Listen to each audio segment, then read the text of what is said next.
Hey, we are live. I got nothing witty in CM Punk related this weekend. Although I did decide to go ahead and wear my CM Punk shirt because I'm afraid, like my Marty Scurll shirt, there's probably only a limited mileage I can get out of this now. I just fear that bad things are going to come up in the news now. What's happening, Kevin? Welcome everyone to the Two Bros Wrestling Show. Doug, you mentioned news.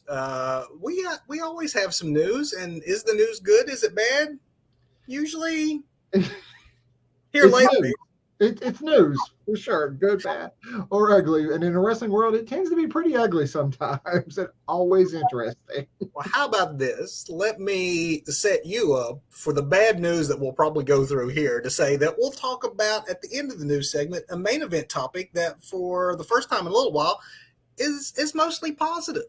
Not anything looking at behind the scenes at AEW. We're looking in front of the cameras at the reign of Roman Reigns. We, Doug, you and I tonight are acknowledging him. So this will be a great episode if you're a Roman Reigns fan, or if you are in fact watching and you are Roman Reigns, you're going to really like this one. We acknowledge you, sir. He loves it when people acknowledge him, so he surely is going to tune into this broadcast. So yeah, if you're a Roman Reigns lover or maybe a denier of the greatness of Roman Reigns, love him or hate him, give us a comment. Let us know what you think and what you think of our show tonight. So, Doug, before we do all that, of course. Yes. Is it time for the opening bell? Yes, opening bell. It is opening bell time. So, Doug, we're going to lead this week with AEW. Big really? What have they done newsworthy lately, Kevin? We got more news and details that broke on a story that we first covered a little while back concerning WWE calling AEW contracted wrestlers, trying to lure them back to Titan Towers.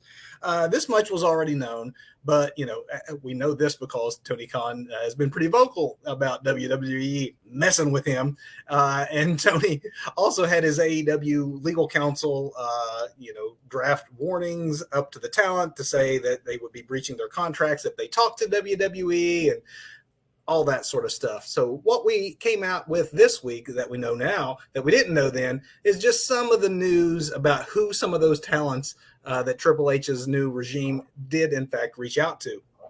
That includes Malachi Black, FTR, and Swerve Strickland. No surprise, since they ended up reforming his old crew just without him there. So there were reportedly some others too, Doug, but we just know those names really right now. And what we also know is that after this communication and this filler put out by WWE, we know that Malachi Black, as we mentioned in our special Wednesday night broadcast, he asked for his AEW release, and supposedly has been pretty vocal backstage in saying that he wished he was still up in WWE. So we do know that Black has been granted a conditional release, despite AEW still having a couple of years left on his contract. Obviously, part of those conditions is you can't go wrestle for WWE for a certain period of time. And while we're on the topic of the House of Black, apparently this breaking today that Buddy Matthews is also stepping away after apparently being unhappy with the way that he has been used. And so the finish, for those that watch Rampage on Friday night, that finish where Great Muta, put the mist in his face and things, is a way to write Buddy Matthews off television, at least for a little while. So, Doug, I guess that I guess for the time being, it's Julia Hart's going to be in a tag team with Brody King now. That's the House of Black. I'm not sure after that horrible bump she took on Friday night. That was right. I wouldn't be surprised if they write her off TV for a while, because that little girl missed most of the table and a lot of a head hit the concrete, it looked like. So maybe if Tony calls you back, it's not to be Dynamite, Doug. Maybe you're Doug Black and you're I'm the leader of the House of Black. I'm a White Rabbit, Kevin. There's nobody left. Truthfully, it's probably related as well. We know that Bobby Fish who was unable to come to a contractual agreement with AEW and did leave sort of on his own terms. He reached out to both Adam Cole and Kyle O'Reilly, seeing if he could get his old buddies to also leave and reform the Undisputed Era back in WWE. Reportedly, though, they were happy and were not going to breach their contract because they do have several years. Each of them have been a little injury bug has kind of taken the momentum away from them for right now. But Doug, a lot of discontent still in the house of Tony. A lot of discontent, but clearly some people are happy. I mean, we talked briefly on Wednesday about how Swerve is very vocal about how he's happy where he is, and Kyle O'Reilly and Adam Cole both seem pretty happy in AEW. Just wondering who that whistleblower was for all these people that were that had been touched by the WWE recently. Folks, if you didn't watch our show on Wednesday, we had a special broadcast. We went live after Dynamite, and we were totally talking about the entire hour was completely dedicated to the backstage, the locker room drama, Tony Khan losing control of his company. One of the things we talked about, Doug, for those that didn't see it, go back and check that out. We talked more in depth about it, but there's obviously a mole in the AEW locker room. Most of what we're finding out and most of the turmoil in the WWE locker room, and honestly, most of Malachi Black's beef and particularly CM Punk's beef is totally related to folks backstage running their mouth to outsiders. But it keeps us in the news. I mean, that's where most of our news stories are coming from. There is a steady flow, and it seems to be continuing with some folks like the elite not there right now. So, well, hey, let's talk the other big news this week. And this one's a little more positive. This also regards AEW, and it's not like who is leaving; it's who arrived. As we mentioned on our special Wednesday broadcast, Saraya, the artist formerly known as Paige, made an impactful and shocking debut at Grand Slam. Doug and I noted on the show Wednesday, the announcers certainly presented her as a wrestler. And now that would seem to be even more confirmed by the fact she is on their roster page with a win-loss record waiting to be populated there. However, the Wrestling Observer and others are reporting that Saraya is not actually medically cleared to compete.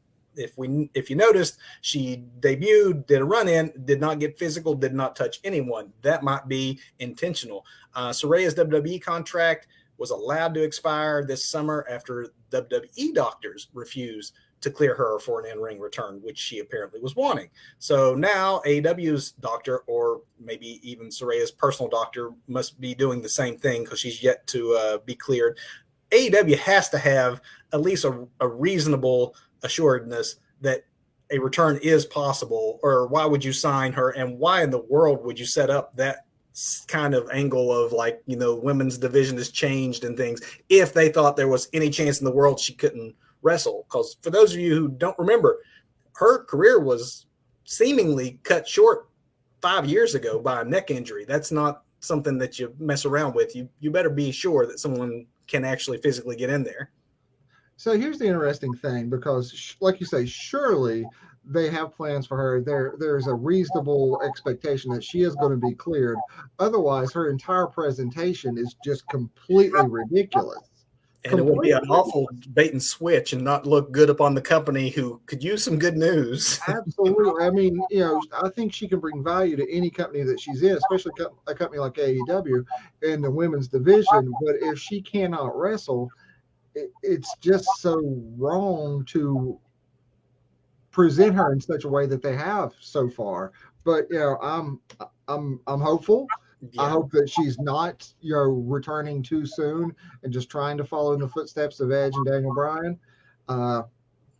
Hopefully it's a matter of checking a few boxes and a formality before she gets cleared, and maybe just isn't gone through all those hurdles yet, because I think that, I mean, we didn't dive into this because we, had other things we were definitely focused on our special Wednesday night show. But truly, it would be going back to CM Punk before the, what we were talking about. But the original return of CM Punk, to actually find a impactful surprise, even though that one, I guess, had been talked about for a while. But as far as like free agents who are out there, folks making their return, folks that are not like Sting or, legends who are coming back and doing one final run in their late career, Saraya is only 30 years old. So, I mean, it would be like almost a CM Punk level in my mind, as far as like a needle mover, is like if she can get back and they stole her away from WWE and they get 5 or 6 years of, Saraya at what we know she could be, that's a huge coup, right? Mm-hmm. I mean, that's a big deal. Or maybe she's just maybe she has a no bump contract like Action Bronson. I don't know. We'll see. Nice. WWE programming has left Hulu as of this weekend due to an expiring license deal. So where that leaves WWE's recent programming as far as it relates to streaming, it makes sense, obviously, that Peacock would be the likely destination, but we don't have any confirmation on that yet. There were certain things that were presented just for Hulu, things like Main Event.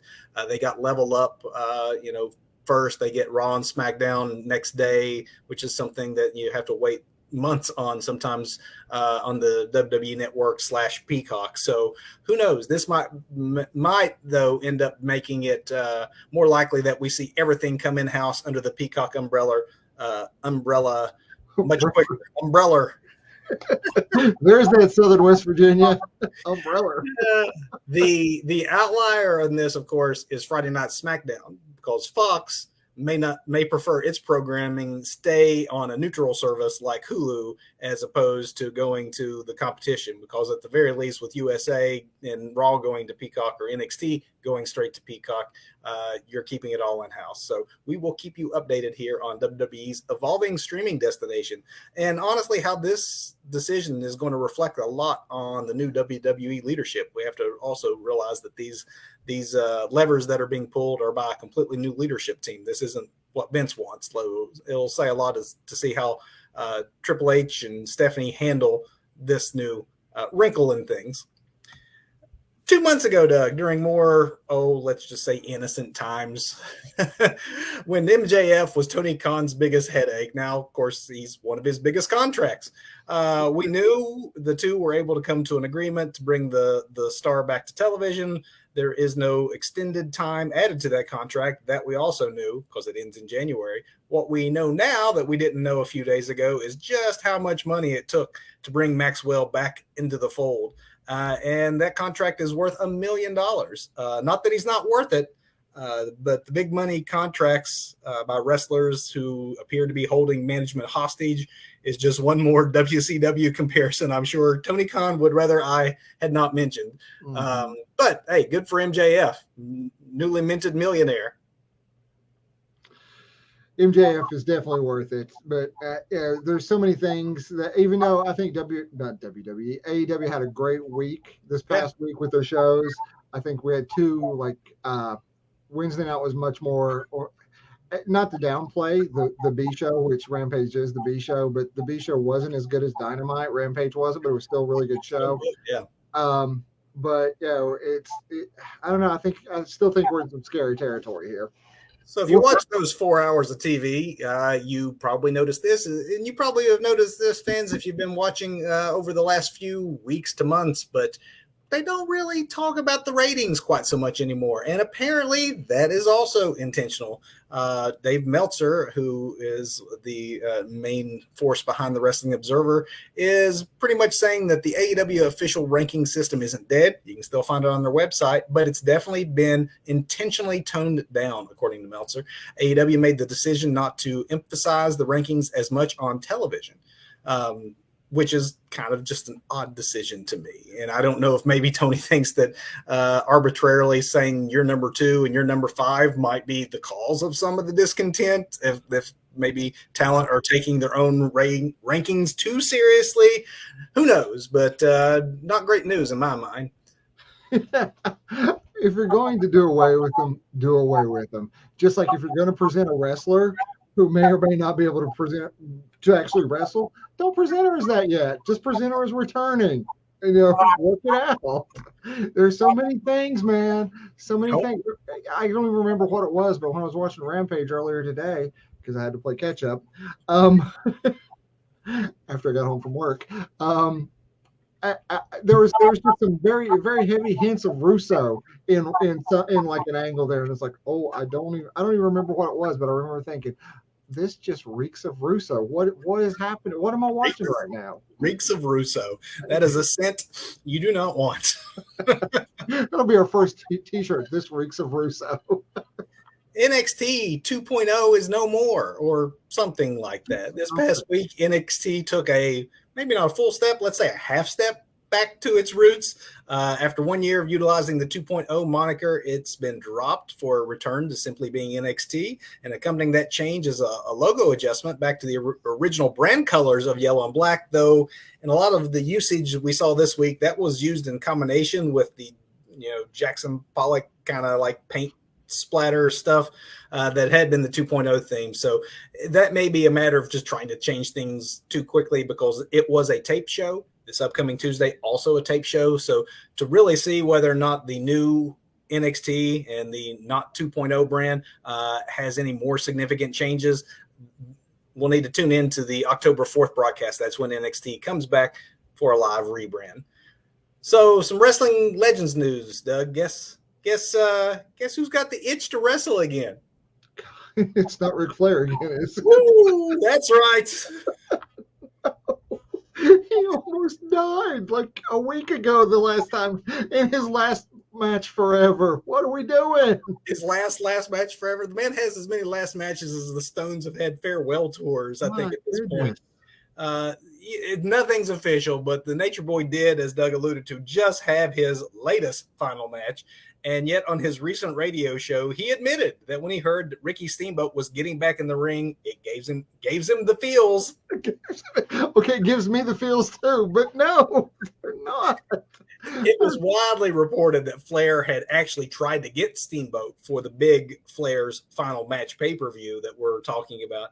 That event took place over the summer and was believed at the time to be Flair's last match, but Steamboat was pretty public of saying he didn't want to ruin his legacy and how fans remembered him and how good he thought his final matches with Jericho were and how much he appreciated his final WWE run. But apparently he feels differently about getting in the ring for big time wrestling in Raleigh, North Carolina in November, which is happening. So good news, I guess, for fans of Steamboat. So is big time wrestling like the Jeddah of North Carolina then?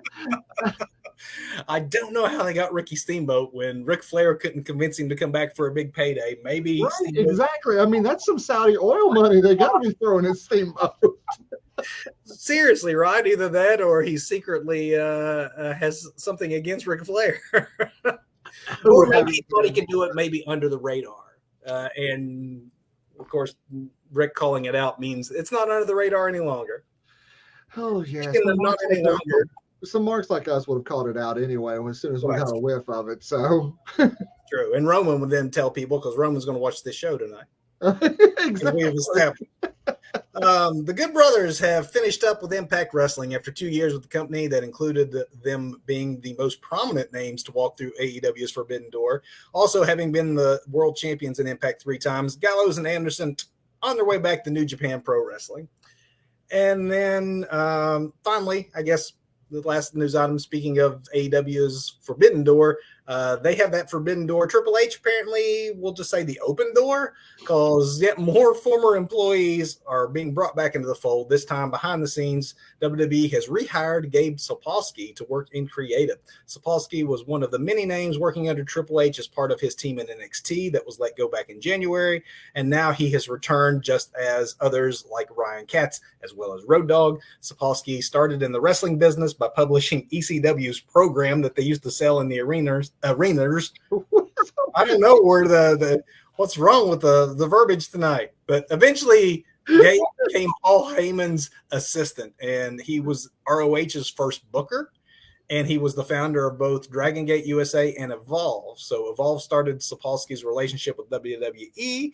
It became a training ground for NXT, and once WWE brought Evolve under the WWE banner, they also got Sapolsky's contract. He began working as a consultant for the NXT brand. No word yet on if that's what his role and return role is supposed to be or not. And Doug, that is the opening bell. Man, that's a lot of news. Seems like we do more news in the show now than anything because it's just been a very wacky year.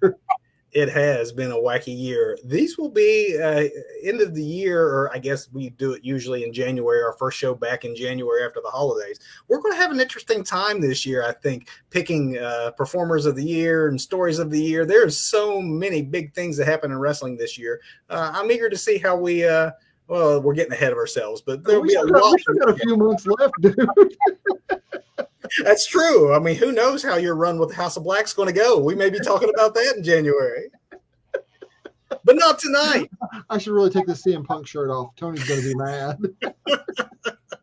Tonight, Doug, and our main event topic, we acknowledge him.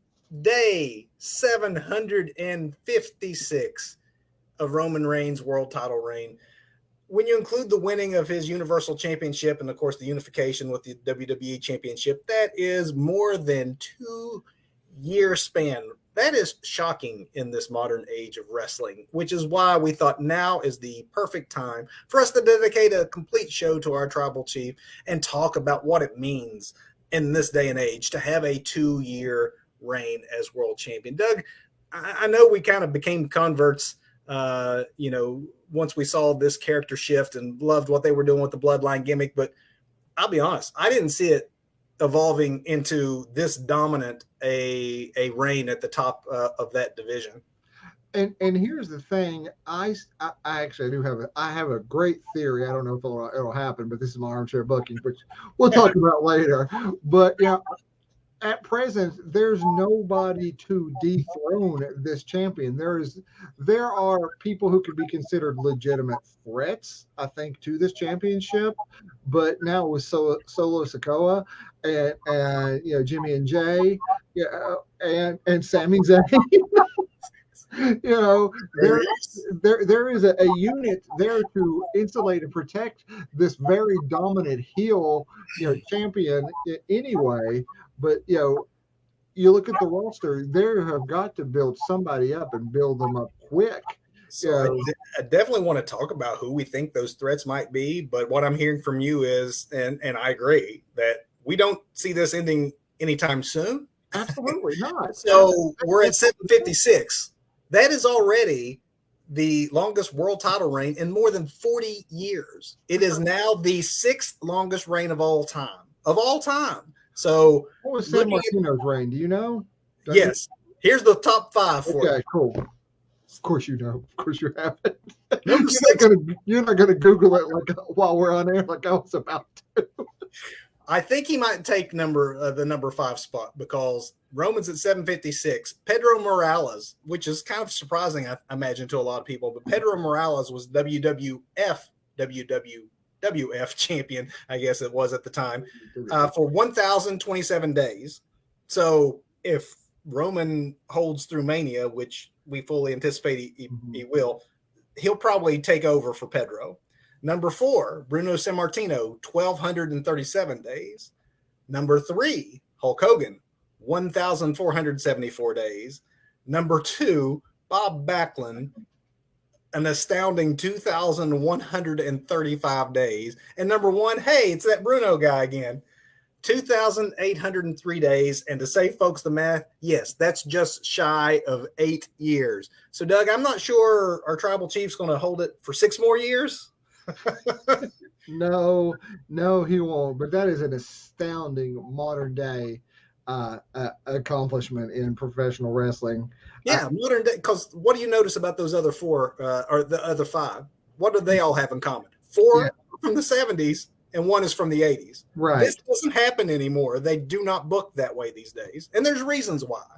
I mean, those guys usually had an hour's worth of television, and you didn't see the world champion every single week. He might not wrestle on TV hardly at all. So now they worry so much about guys being overexposed. They are afraid people will get tired of things, and they move titles around a lot more. It's really telling to me when you look at the top 5 and realize they all took place in the 70s and 80s.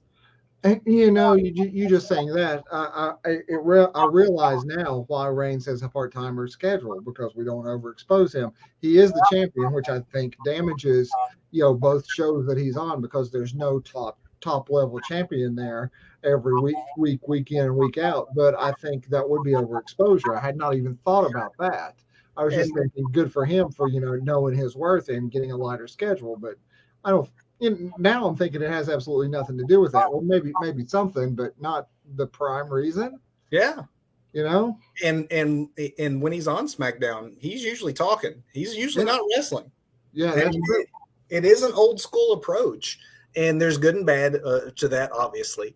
But I do think that Pedro is probably, going to be taken down by Roman here, unless Doug, you do believe at Crown Jewel that Logan Paul is actually going to defeat Roman Reigns. Oh my God, I forgot about Logan Paul. Because that's like November 8th, which I think is like 30. I mean, I'm doing some quick math here. We're talking 37, 38 days. So he has like, roughly like 60 days to go to overtake Pedro. So Logan Paul has a real shot at keeping Roman out of the top 5. Like I say, there's no current credible threat to this champion and his reign. I do want to say that there is one kind of caveat, elephant in the room here. It's not really recognized as a world title per se, but if we talk just WWE titles and recent WWE titles and how unusual this is, it should be noted NXT UK Championship was around the waist of Walter for 870 days. So it's going to take another 120 or so for Roman to have a modern WWE record.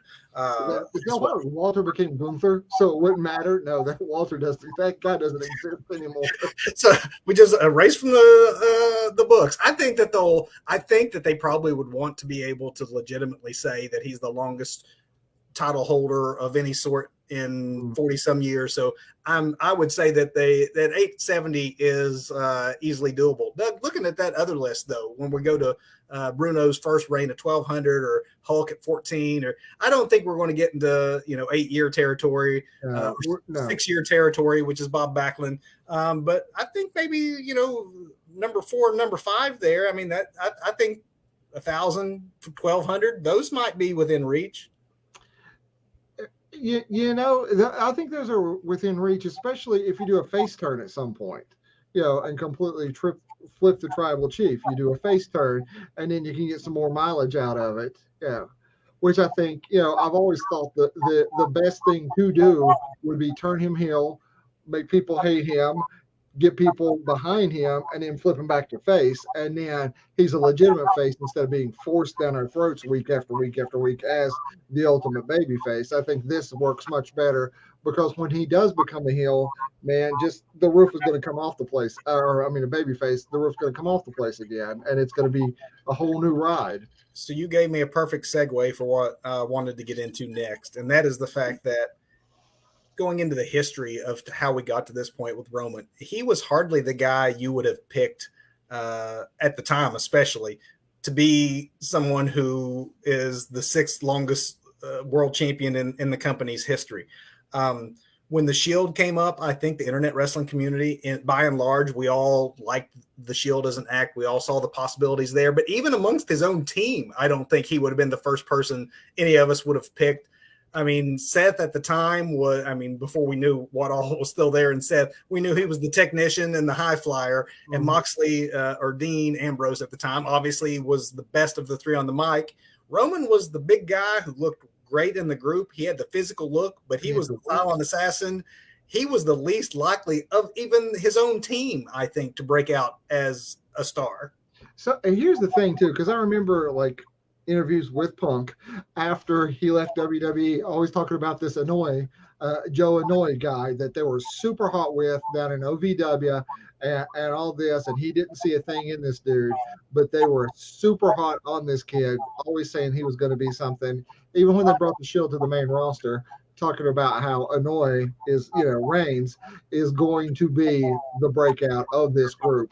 While we didn't see it, Vince saw it, and Vince forced it on us week after week after week until he finally said, "You know what? Let's just give them what they're asking for. Let's make them a heel and see if they like him then." So that's a good point.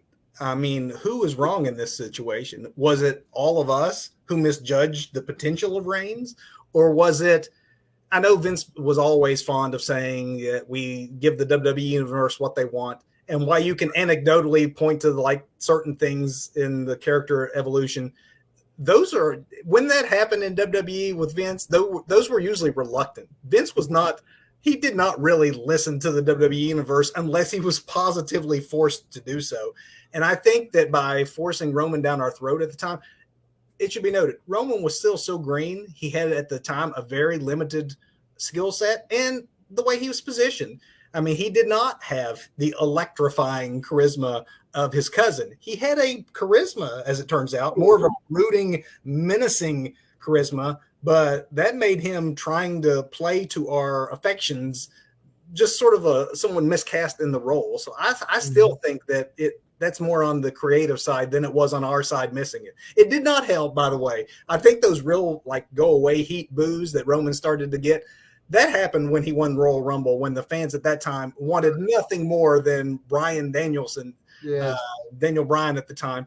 That's who they wanted. And I think that really is what turned the fans against Reigns. Don't you? Absolutely, because I really love Reigns in the Shield as like this, the heater in the Shield, because the characters they portrayed were these three brothers, brothers from other mothers, but nevertheless these were three brothers in arms. They traveled together, they were there, they had each other's backs, until the Shield dissolved. But even then, up until that point, you had. In my mind, I always thought of Reigns as the Chewbacca of the group, right? The Wookiee with the life debt, totally behind his other two brothers, thick or thin. He had their back. That 3-man power bomb. That stuff was great. But that's where I thought he was best, as the giant Wookiee sidekick to Dean Ambrose or Seth Rollins' Han Solo, to make way too many Star Wars references. With my voluminous amount of notes, the one thing I would not have prepared for was the Chewbacca comparison. So I'm like, oh man, I don't have anything for that. I will say, when he was getting that go away heat, after a while, it's not like I came around to like, oh yeah, this guy should be the guy. But I also thought that sometimes he was being unfairly maligned. I did see him improving. His in-ring work back then maybe started more rudimentary, but he could rise up to the occasion, and he, I think, was way better than fans were giving him credit for. Yes. I hate to call out a certain type of fan that wants to get themselves over in arenas and things, but I think after a certain point in time, it almost became just the cool thing to hate Roman Reigns, give him that John Cena treatment, and I think that was probably unfair. Absolutely, I think that was very unfair. And I tell you what did it for me. It was when he had a recurrence of his leukemia, and you got to see the human, not Roman Reigns, but you got to see Joe. No, and I'm not sure if I'm saying that last name right. There's Polynesian names or tongue twisters sometimes, but I think it's you say the American things tonight, so you're good. Umbrella Annoy. But you got to see Joe that night, and I was like, oh, I feel bad for the hate I've piled on this guy. Not his fault. He's playing a role, and this is the real him. I think I even said to you at the time, I hope when he comes back, first of all, I hope he comes back, and I hope when he comes back that he's Joe. I don't think we need another Samoa Joe at the time in WWE, but I hope he comes back as just Joe. No more Reigns, just Joe. This real guy. I'm behind this dude. You were setting me up with all the segues, man. It's like I gave you my notes or something, because that's what I had next. To me, that, as weird as it is, if there was any silver lining to what is obviously a difficult and hard real life situation, it's that while turning heel was obviously the right move, and they started to go down that path with him to turn him a heel, and then comes the cancer diagnosis, And I think that when you saw the real man behind the character, and then he came back and got that huge pop, Right. the fans, I think, were telling him, I'm sorry. Sorry, dude, our bad. Yeah. Not your fault. Our bad. We're doing it to get ourselves over. We do it because it's cool and you're legitimately fighting for your life. We're happy to see you back. Mm-hmm. They instantly, though, instead of like, and to their credit, to Vince's credit, instead of trying to, hey, now we can get the sympathy on the babyface character, they stuck with the original idea. And I think that even though the heel turn was the right move to begin with, it didn't really pick up steam until after he'd gotten cheered again because of the real life Joe situation. And then 2 weeks later, when he's back out there and he's Roman again, they were booing him. And this time we weren't booing him in a go away, we don't like you on our TVs way. We were booing him in the, you're so good at this, being the bad guy, we are going to play along with you. It was that you got us. You finally got us. We're finally on board with you, dude. I hate that it took leukemia to get us to this point. So I'm sure there's not a lot in your notes about leukemia either. Chewbacca and leukemia. Leukemia was in there because I really do think that was a turning point. It absolutely was. But, I think it allowed us as fans to break our like facade of like, oh, Roman's awful. We just hate Roman. Boo. It's like, oh, he's Cena 2.0. Even at that point, he was being positioned as the heel, still the guy, but the heel that he should have been all along.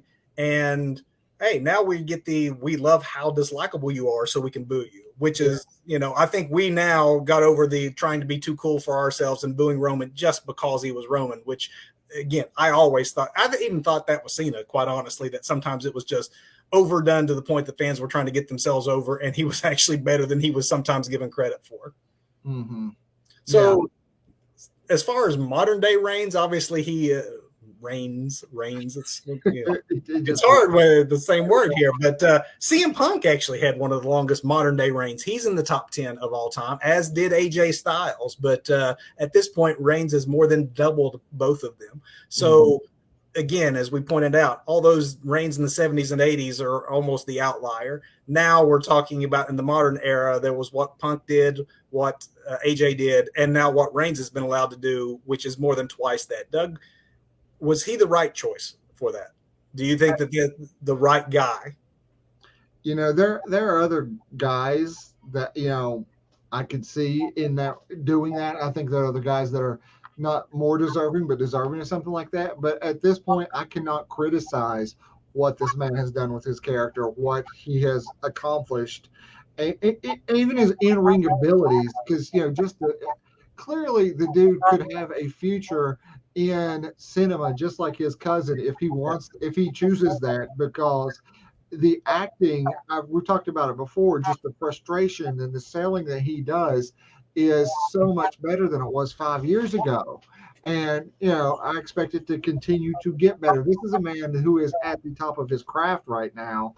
And I believe there's always room for improvement, and I'm sure a man like this does too, and will continue to refine, watch what he's doing, and listen to people and take the advice. So yes, to answer your question before I ramble too much, this is the right man for the job at the right time. Hey, Linda, thank you for tuning in. Appreciate it. Hey.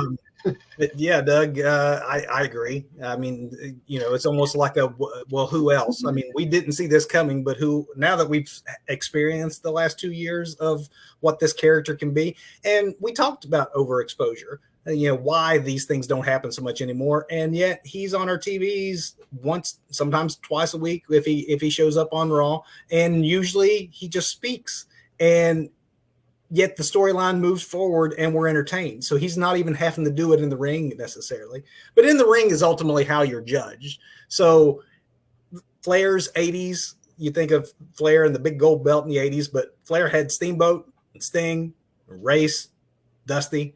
Hogan, of course, had Macho Man, Andre, Warrior. Even in the 70s, Samartino had his Koloffs and his Gorilla Monsoons, Killer Kowalski. So your title reign is only as memorable as the opponents that help to make you look good. Which opponents do you think, when we look back on these 2 years' time, when we look back on the 2020s here, who do you think it is that stands out as makes Reigns opponents the ones that we'll want to remember? I think, you look at, when it was Daniel Bryan and Edge, in there with Reigns, Drew McIntyre. Drew McIntyre, yeah. Lesnar, of course. I mean, you got to throw Lesnar in there. I mean, I put Lesnar down lower because, not because he deserves a lower spot, but because Lesnar, I think, unfortunately, they've gone to the well too many times with Lesnar. I mean, it's a great thing. It's a great story.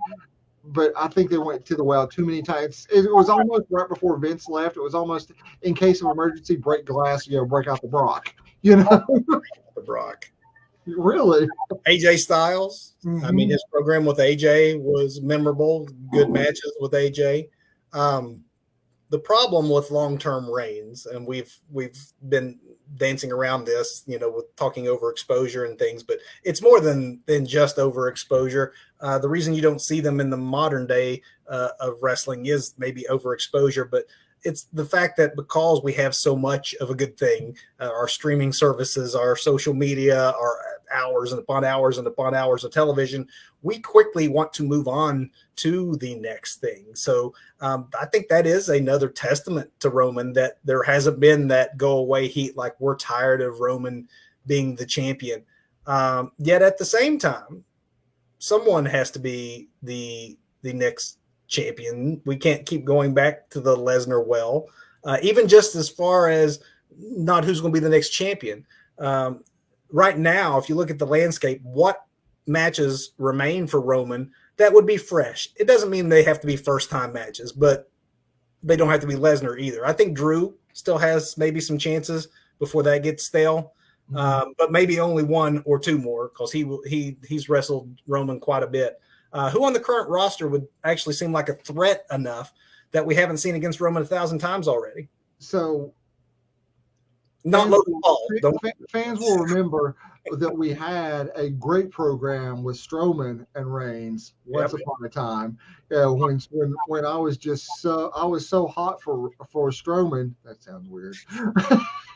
At the time, because there was just that just please stop pushing Reigns as a babyface. So I loved what Strowman and Reigns were doing at the time, and I love that.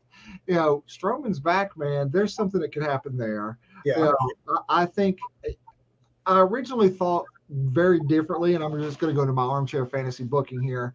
But I thought very differently just a few weeks ago that we were going to get something to bubble up and eventually have Owens and Zayn unite to take, at least strip the Usos of one of those titles.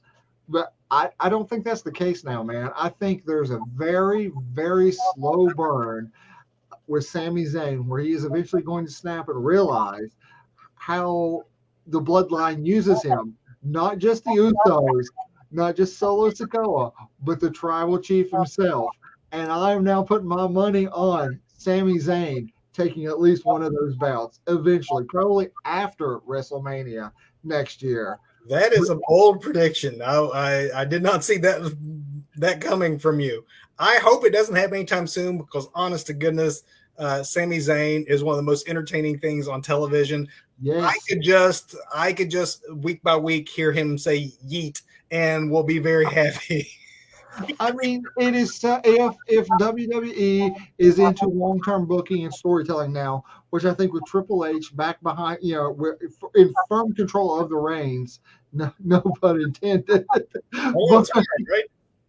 But I think there is a story there of it. I was thinking Hot Shot booking.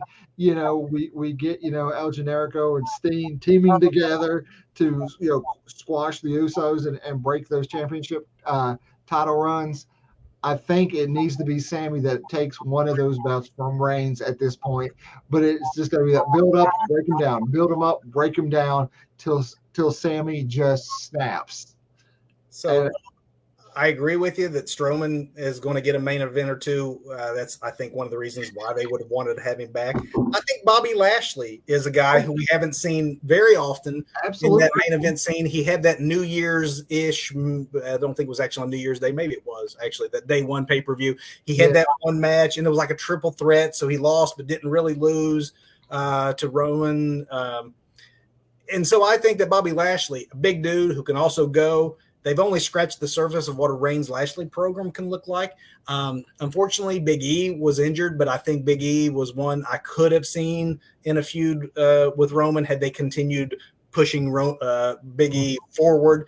I think we just saw a taste of what Riddle and Reigns could look like. If Riddle continues to elevate, that could be fun to revisit because it was a very, very short term. Actually, it was just a one pay-per-view program. To me, some of the biggest money still though on the table is a protracted Shield feud with Seth. They rushed into a quick feud last year when they both were crossing brands in order to do so. So they weren't actually there together fighting for that championship. I think that is a great one. That's still out there. And then there's Cody Rhodes. A healthy Cody will be one that needs to be rebuilt first and get hot again. But the way that they were pushing Cody as a savior upon his return really made it look like he was headed for the main event and world title matches at the very least, if not significant wins for one of those belts. I think down the line, that could be the man that actually wrestles that title away from Roman Reigns.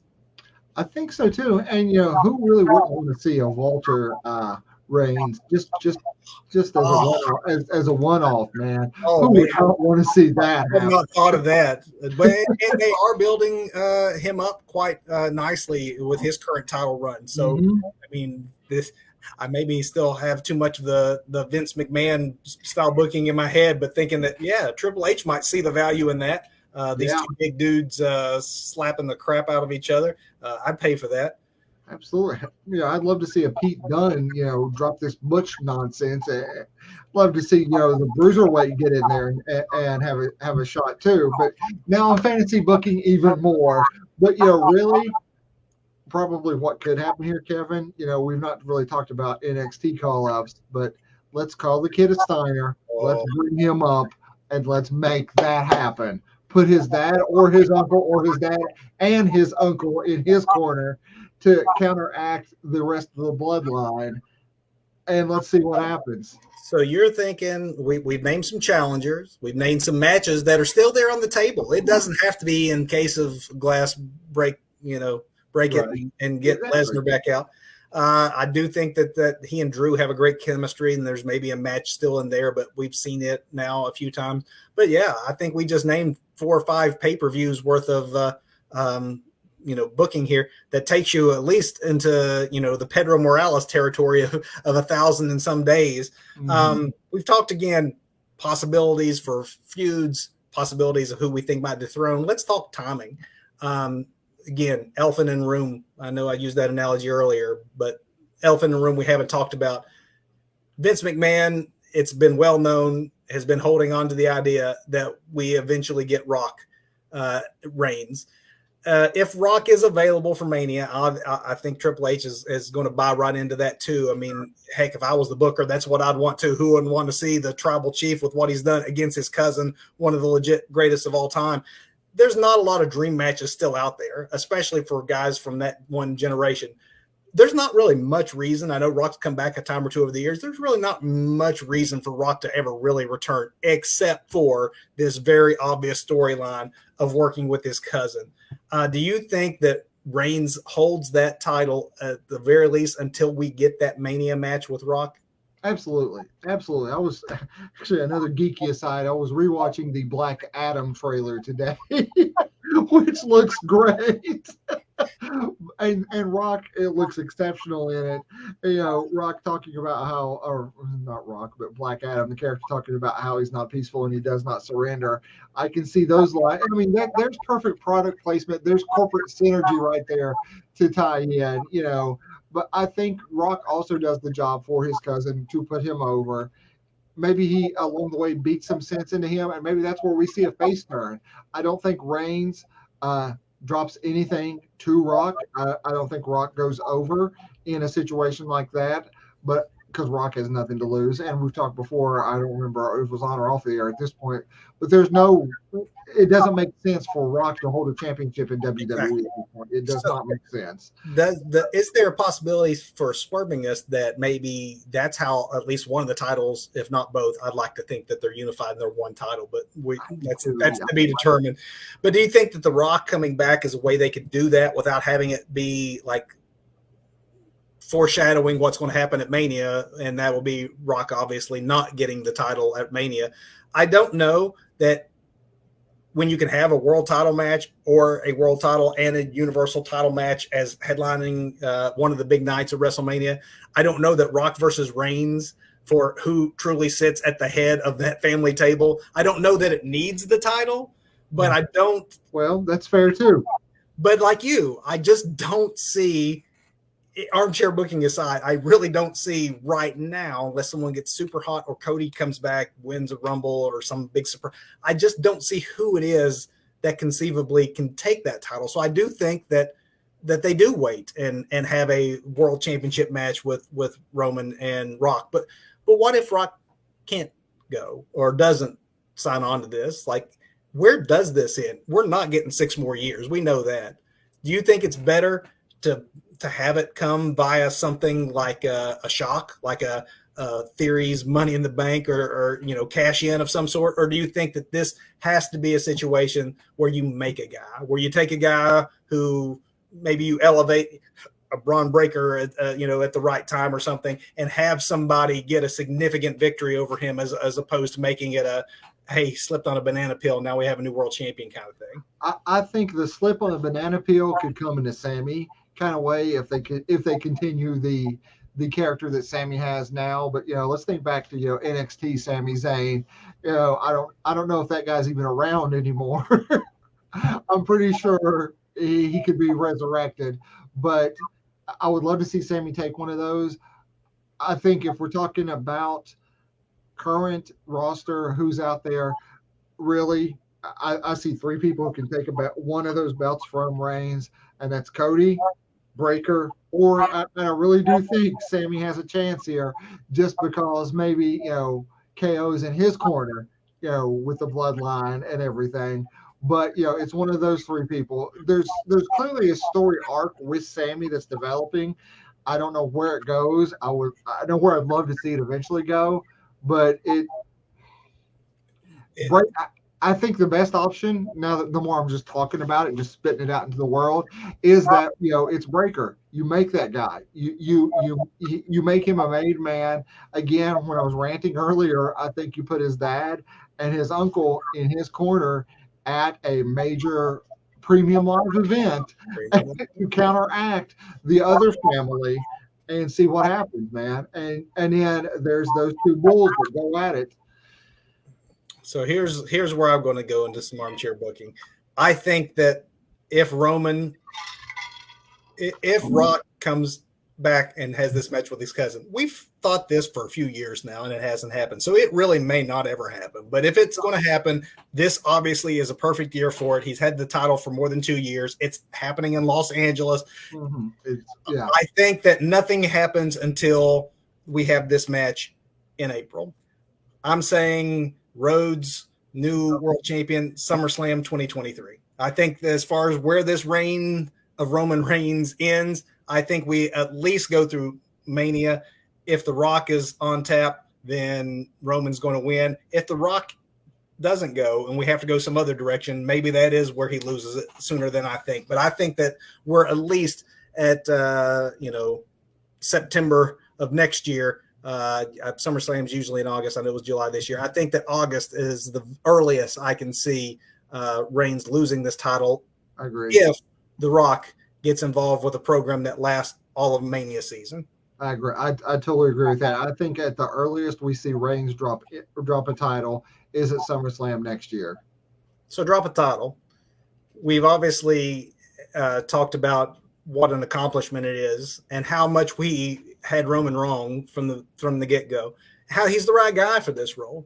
Absolutely. But he's already a part-time guy. So I don't think you're going to see him making this list twice like a Sammartino or anything. No. Once he does drop this title, Doug, do you think he ever regains it, or will he settle into that Cena-style role of making occasional marquee matches, but not necessarily being in the title picture? I just He's just 37 too. just seeing his in-ring work, and I was talking about earlier, and I think he's already been in a Fast and Furious movie with The Rock. Yeah.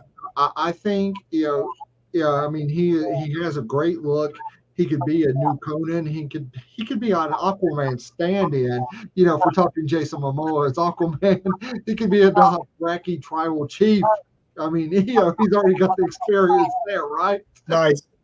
So, I mean, there's a lot of potential for him outside the WWE if he chooses to go that route. I think he can do that Yeah. and just be a part timer and pass that torch to whoever it is, whether it's Cody, whether it's Braun Breaker, whether it's I know it's an outside bet, but if it's Sammy, whoever it is. Hey, we'll mark this one down. If it ends up being Sami Zayn, I will find this clip and play it on our show to say that you saw it. Owe me a bottle of Double Oak, my friend. I do think that I'm not saying Roman never has the championship. I'm not saying this is his last reign with that title. I don't think that if he ever does regain it, it'll be more than a month or two. We're not going to see him do what he's doing right now, because I do think at age 37, legitimately a leukemia survivor, eyes already on Hollywood. I think that at that age, yeah, you don't want to be doing this repeatedly to your body. So I do think he comes into that superstar role of John Cena, Brock Lesnar. Like, I come back every now and then. But I think that what we're seeing now is unique to this time and place, and he's the right guy for it. Last question I have, though, and it is actually not related just to Roman Reigns, but just the accomplishment that he had. Do you think this is the start of a return to what we saw in the 70s and 80s? Like, we're going to see long title reigns anytime soon? Or do you think that what we're seeing now is a one-off and that this isn't a return to that old school kind of wrestling? This is a generational thing. We're not going to see this. I mean, we're in an age of TikTok and Instagram YouTube shorts, Instagram reels, TikTok. I don't think the wrestling fans that are coming up now have that attention span, and that's no knock against the generations that partake in those social media, but it's just a byproduct of what this society has created. We are not going to see a champion like this for quite a while. Yeah. So, Bruno, your reign is safe. I totally believe it is. Yeah. I think that AEW really kind of tried at the start to show that, the titles mean something by keeping them on people longer and not doing the hot potato thing and the hot shot booking. But then they started to succumb to it as well. The more TV they got, the more talent they had. They definitely gave up really fast. And I think that's part of the problem too. I don't know, unlike a Vince Sr. in the 70s and 80s, I don't know that any promoter these days would have the attention span and the patience to stick with somebody as long as WWE has currently been sticking with Roman Reigns. So I do think that this is not a ushering in of what was old is new again. I think that this is truly the era of Roman Reigns and something that we might not see for another 20, 30 years. I agree. Absolutely. Doug, with that, you want to hit it? Let's do it. Let's do it. This is the only thing I make notes for, and there's not a lot of them, but I make notes. Well, it's the big finish. It's just 1, 2, 3, so you don't need a lot of notes. You only need I've got 1, 2, 3. Do you want to do botch, performance, or match? Let's do botch, because this confused me. I'm not sure what this is. I thought Triple H would be better at this. Maybe he doesn't know what to do with her. But this whole Lacey Liv thing that's going on right now, I still think WWE has a problem making Liv look strong. I don't know what they're trying to get over, what the story they're trying to sell there is. I'm just confused by it. It's like she did the work. She got the championship. It was kind of maybe a fluke at this point, and she doesn't have that killer instinct. Is that the story they're trying to sell? I'm not sure, but that's not how you treat your champion, man. Your champion should come off strong every time because they're the champion. We just talked more than an hour about Roman Reigns, a the tribal chief, the champion. And I'm calling this stuff with not Lindsay. I don't know who that is. Maybe that's a new character. But Lacey Evans and Liv Morgan. I'm confused by what's going on with Liv overall, man. So I'm calling that program this week a botch. I was actually more confused by whatever it is they have going with Lacey. Like one small strip of face paint like up here. I'm not sure what that was. I don't know. And they've not really done her any favors either. Oh, no, they haven't. Is she a heel? Is she a face? They're kind of, let's take her off TV for a while. Let's put her back on TV. Liv's the champion. Liv's not a strong champion. Liv is almost like the definition of a paper champion. But I can understand doing like a female Rey Mysterio thing, like little Liv is like the undersized underdog all the time, sure, from underneath. But you can still do that and make them look like a stronger competitor than they've done with Liv for sure. And the fans love Liv. The fans love Liv. I mean, that's not like a super strong botch. If we're talking like physical botches, I'm going to go with that Julia Hart thing that happened on Rampage. My God, I hope the girl killed herself. But, overall, that's what I'm calling my botch this week, man. I'm going with something we actually talked about earlier in our news segment, and that's AEW de-emphasizing the rating system. It was something that made them different and stand out more like a sport, which is part of what we were supposed to have as the sports entertainment company against the wrestling company. We have that sports entertainment company becoming more of a wrestling company now. So why would you choose this time to start de-emphasizing the one thing you still had that you've had that they would be copying if they took, and that's that more sports-like feel. Big thumbs down to that. Hopefully they reverse that decision soon. Oh, absolutely. I'm on board with that. Come on, Tony. Get your act together. Get your house together, man. Come on. Performers of the week, Doug.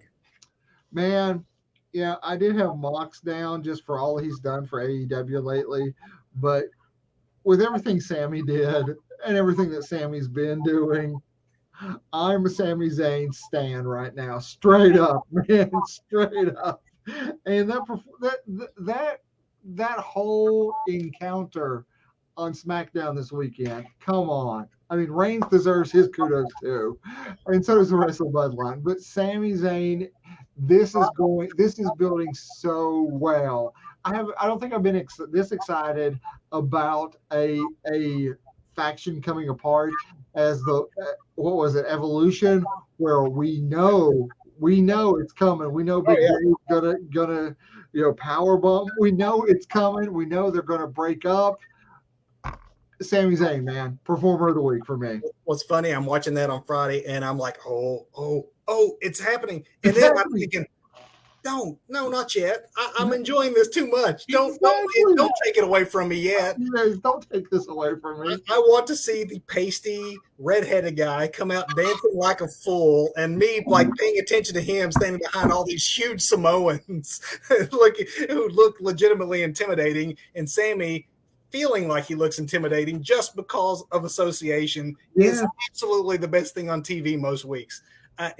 If for those who haven't seen it, and Doug, you probably have the recent Sami Zayn interview with Stone Cold on the show that Stone Cold has on. Is this a Broken Skull session? Broken Skull session. Thank you. I was drawing a blank.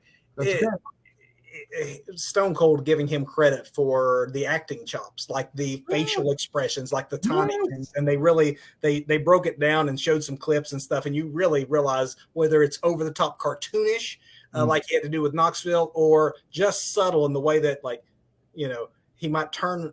I mean, he is pitch perfect, and you 100%. I could not agree with you more. For your performer of the week, mine is very different, and I know it's a first for me for sure. I know I've never in the history of our show giving my performer of the week to Michael Cole, but I know, right? Let me come back and get comfy. Go ahead. I could make the case for all of WWE's announce team and whoever it is that's now producing them, to be honest. But Michael Cole in particular has long been derided by most fans as one of the least inspired play-by-play guys in the business. And honestly, that's because he has been seen as the mouthpiece for the machine, the mouthpiece for Vince McMahon. It's kind of like Tony Schiavone in the end of WCW, when I just could not stand Tony Schiavone. And then suddenly now you realize, like, wow, Tony was actually pretty good. You go back and watch the 80s stuff and like, oh, I forgot this Tony. All I remember is dissatisfied WCW Tony, who knew that what he was trying to sell us was crap and seemed like, the enthusiasm he was faking in his voice did not match what he was actually thinking. Yes. And that has been Michael Cole for a long time. And he is like a new man. With Vince gone and him not having every word scripted out for him and not being, I'm sure, cursed at in his headset, Right. He seems freed. And I know in our Clash at the Castle show, we called out how the announcers were mentioning the real life backgrounds of the wrestlers, including the time spent in these British independent promotions.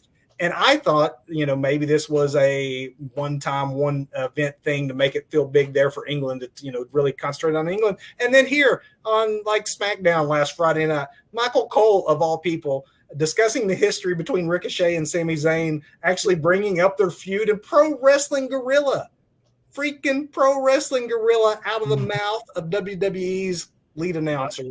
It is a great time to be a fan. And Michael Cole feels... It seems to me he sounds like a man who got his get out of jail free card. He seems like a new announcer. So good for you, Michael Cole. Good for you, Michael Cole. I will say this, Michael Cole, when Jerry the King Lawler had his heart attack on air, Cole did not miss a beat, man. This is, you look at professional in the dictionary, at least in this little Mark's mind, you're going to see a picture of Michael Cole there because Cole kept that show going. Even as he worried to death for his having a heart attack right beside of him. I mean, he legit was a war correspondent, with a true journalism background. Honestly, he'd almost have to be that tough to have survived in WWE this long with all the criticism that he received for not being, simply for the fact he was not JR. And the voice mouthpiece of Vince McMahon, maybe Cole, I don't know. It's still early, but right now, Michael Cole, I love what you're doing. Keep it up, my performer of the week. I'm not sure Cole watches the show, but I'm sure Vince does, and I'm sure Roman Reigns does. And, of course, Tony does. Of course, Tony does. Match of the week, Doug. So, to score some points with Papa Con, I'm going back to AEW, and I'm going to Rampage because I think the entire Dynamite was I said it Wednesday night right after the show that we did, right after Dynamite, that I think that was a pay-per-view level show that was for free on TV. But I'm going to jump to Rampage and give Jungle Jack Perry and Ray Phoenix because it was Jungle Jack Perry and Ray Phoenix. We got to stop calling him Jungle Boy. He needs to be called Jack Perry now. Let's move on, man. Let's give this kid his due. Let's make him the star he needs to be. Same thing for Ray Phoenix. My goodness, what a match. What a match. That's all I'm saying. If you don't know what I'm talking about, pause right now. Go watch it. We'll wait. Now I've done this before. We'll wait. Okay, did you watch it? Now you know what I'm talking about. There was so much good wrestling this week. That was a great match. Actually, both of the AEW presentations, they won a grand slam to feel big. It felt big, and yeah, mission accomplished. Actually, though, I'm going outside of AEW for my match of the week. That's how much this match impressed me. If you didn't see NXT, the first of the new NXT and not NXT 2.0s, go back and watch the match between Tyler Bate and JD McDonough. Absolutely, you're never going to get a bad match out of either of those guys, but you put them together, you got something special. And special is what it was. It was this week's NXT main event, and deservedly so, and was almost upstaged by the very first match of the night, which is another one that you need to go out of your way of saying. There was a lot of good wrestling on television this week. Sometimes we have some bad things going on behind the scenes, but in front of the camera, at least, Doug. And that's the thing. There's a lot of bizarre and sometimes also just bad things going on behind the scenes. But man, there are a lot of men and women that are going out there and putting their bodies on the line to entertain us, and they're doing a hell of a job to do it, man. And we just need to give love to everybody in the wrestling business. Thank you all for everything you do to just entertain us week in and week out. And thank you all who are watching this, whether watching us live or catching us on the replay on Facebook or YouTube. We appreciate your support of us and the Two Bros Wrestling Show. Thank you to those who turned in for our special Wednesday night broadcast. We gave you 2 this week. And one of the reasons we did that is because we are, as you can see from our scroll, we're taking a little bit of a hiatus here. And I know what you're thinking. You're thinking, hey, wait a minute. Didn't you all just do this in July and August? Yes, we did. We are lazy men. I don't know what to say. But, here's the thing. We can throw some shorts out there. We can throw some stuff like that out on YouTube. So we're not going to be completely out of your sphere. You'll be seeing our faces on YouTube shorts. Yes. No hour-long, lives. Actually, we've went way past an hour tonight. But last week's show, the last Sunday night show we did was actually the longest show in the history of our broadcast. Really? I didn't realize that. An hour, 20 minutes. But we will still see you on some shorts. We can at least do that for you while we're on this mild hiatus, but we will be back. Yes, I will be undercover in the AEW's locker room, and I will come back and let you know what I have found out. And we'll by the time we come back, Doug, we may even know what's become of the Elite. So stay tuned, folks. And I will be training and making beats with Action Bronson. So until then. Thank you, guys. Thank you all. We will keep content on our channels, keep following us, and we will let you know our schedule when we're coming back. See you then. Take care, everybody. Go watch some wrestling.